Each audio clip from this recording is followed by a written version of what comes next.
In today's video, I'm going to teach you how to set up Shopify International Markets, which will help you sell your products globally while tailoring the shopping experience for customers in different regions.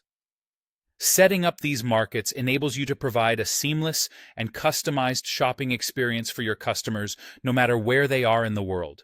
And today, we'll explore each step of the process in detail.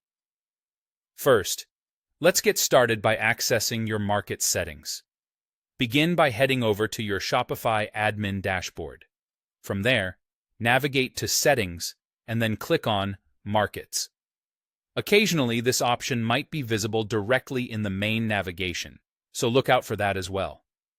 Once you're in, you'll notice two main categories: your primary market, which is essentially your home country, and an international market, which by default encompasses other countries and is typically inactive initially. Now we need to activate and set up additional markets.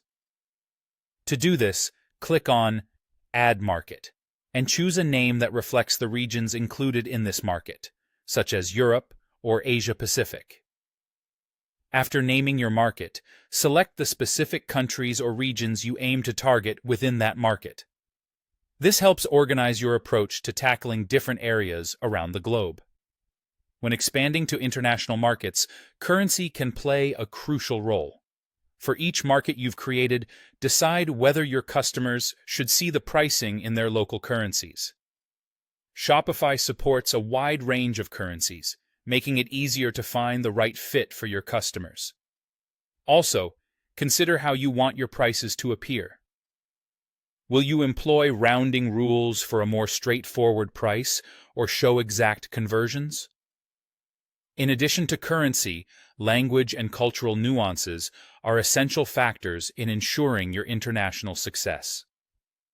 Utilize Shopify's Translate and Adapt app or similar translation tools to convert product names, pages, and the checkout process into the languages your target region speaks.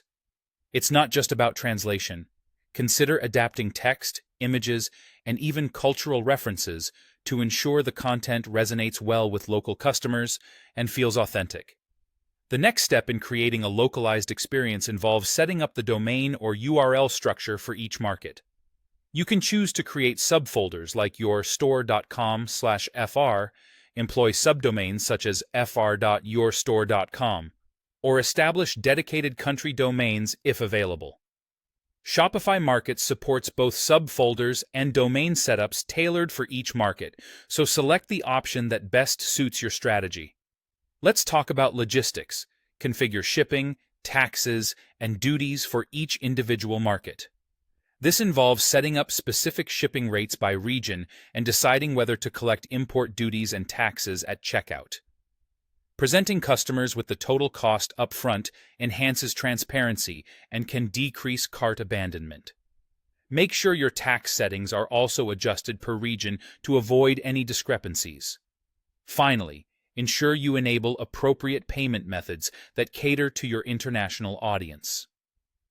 Shopify Payments, if accessible in your region, supports various local currencies and payment options. If not, explore other payment gateways that do so your customers can comfortably complete their purchases. And there you have it, your comprehensive guide to setting up Shopify International Markets. Following these steps will help you reach a broader audience and provide a localized, customer-friendly experience across the globe.